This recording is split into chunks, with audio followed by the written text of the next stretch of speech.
7h36 sur la première, c'était l'élection de tous les dangers pour Hugo Chavez au pouvoir depuis 13 ans. Le président du Venezuela a donc été reconduit cette nuit par les électeurs. On a appris les résultats vers 5h du matin. 54% des voix pour Chavez face à son rival Enrique Capriles. Pour parler des enjeux de cette élection, le plaisir d'accueillir quelqu'un qui connaît bien Hugo Chavez, qui défend sa politique, on va l'entendre, notamment en matière sociale. C'est vous, Jean Tigler. Bonjour.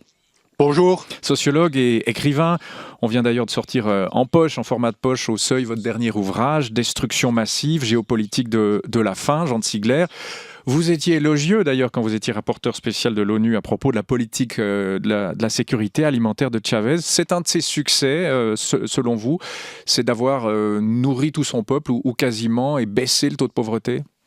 Oui, alors ça, c'est aucun doute là-dessus. Tous les Nations Unies, même ses adversaires, sont d'accord là-dessus. Vous savez que d'abord le Venezuela est un immense pays, 2 fois la France, 30 millions d'habitants, dont 60% avant l'arrivée de Chavez au pouvoir, il y a 13 ans, étaient dans la pauvreté et 18% dans la pauvreté extrême, au-dessous du minimum vital. Or, au niveau alimentaire, en tout cas, il a eu des progrès formidables. La sous-alimentation enfantine notamment a disparu complètement. Vous savez que le Venezuela importe de la nourriture, mais à des prix fixes, c'est-à-dire les aliments de base, et l'aliment de base numéro 1, évidemment, au Venezuela, c'est le riz, ensuite vient le blé, etc., les autres aliments de base.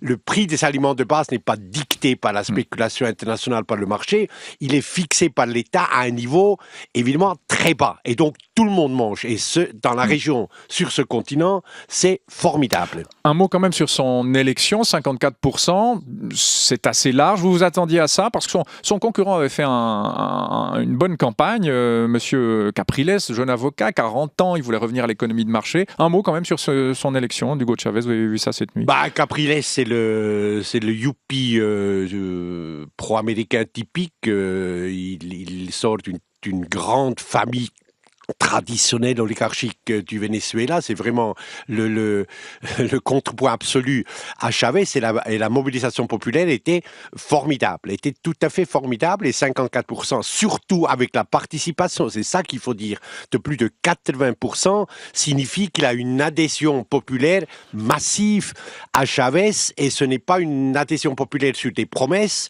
puisqu'encore une fois, Chavez est au pouvoir depuis 13 ans, et il s'est fait réélire 8 ans si on compte les référendums durant les différentes présidences, c'est sur son bilan qu'il a été élu, sur les missionnaires, sur les programmes sociaux, et pas sur des vagues progrès. Donc il y a un phénomène démocratique d'adhésion populaire massive à la révolution bolivarienne qui est extraordinaire pour tout le continent. Alors il était élu sur son bilan, progrès en matière d'éducation, d'alphabétisation, de santé, de recul de la faim et de la pauvreté, on l'a dit.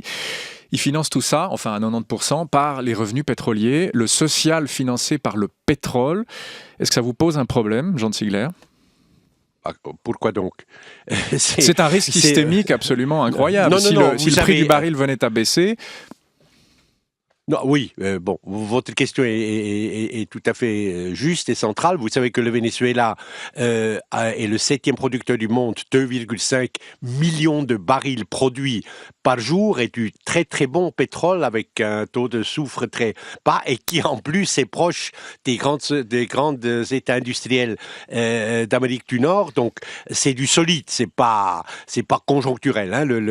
Les réserves pétrolières et de gaz vénézuéliennes sont très vaste, et même s'il y avait une variation de prix, la sécurité économique, si vous voulez, financière du Venezuela, à vue humaine, est assurée. Alors que Chavez, depuis 1999, et surtout depuis la nouvelle constitution bolivarienne, utilise ces formidables revenus, c'est vrai, vous avez raison. Et je vais ajouter quelque chose, pour financer les programmes sociaux et la lutte contre la sous-alimentation, contre les épidémies, contre l'eau polluée donc au service des plus pauvres, qui sont les 60% des 30 millions de Vénézuéliens, c'est très bien. Mais en plus, ce pétrole sert pour des programmes sociaux dans toute la région. Vous savez, pour ne pas être trop bureaucratique, il a ce formidable programme qui s'appelle Petrocaribe, qui vend à moitié du prix mondial, en général, du pétrole à Haïti, à l'Équateur, au Nicaragua, au Bolivie, à Cuba. Donc, il y a une solidarité internationale initiée et pratiquée par le gouvernement vénézuélien actuel qui est tout à fait formidable et qui crée du bien-être bien au-delà du Venezuela. L'anti-américanisme de Chavez, il en a fait son étendard. Est-ce que ce n'est pas une posture, dans la mesure où le premier importateur de pétrole vénézuélien sont les États-Unis, Jean de Sigler? Est-ce qu'il n'y a pas un rapprochement de facto avec Washington? Pas du tout. On ne peut pas réinventer le monde tel qu'il est. Le Venezuela est à 1500 km de l'Amérique. C'est le producteur extra-états-unien le plus proche des États-Unis. C'est donc normal qu'ils vendent sur le marché nord-américain le 75% de son pétrole. C'est une donnée objective, mais je n'aime pas le terme anti-américain, parce que moi, je connais vraiment, on ne connaît jamais un homme, et surtout pas un chef d'État, mais j'ai des rapports, on a eu des discussions, et j'espère que ça continue, très personnelles avec Chavez. C'est pas du tout un anti-américain, c'est un anti-impérialiste. Il est contre le capital financier multinational nord-américain qui pille le continent sud-américain depuis 200 ans. Et c'est ça qu'il veut arrêter. Il veut rétablir la souveraineté des économies et des États américains et des rapports. Il veut créer des rapports d'égalité, de justice, de souveraineté réciproque, de respect avec les États-Unis et avec le Canada. Il n'est pas du tout anti-américain. Et Dieu sait, c'est pas du tout non plus d'ailleurs un homme de haine, de colère, et c'est un homme d'une vitalité formidable et puis d'un très grand humour aussi, mais c'est un socialiste et c'est un anti-impérialiste.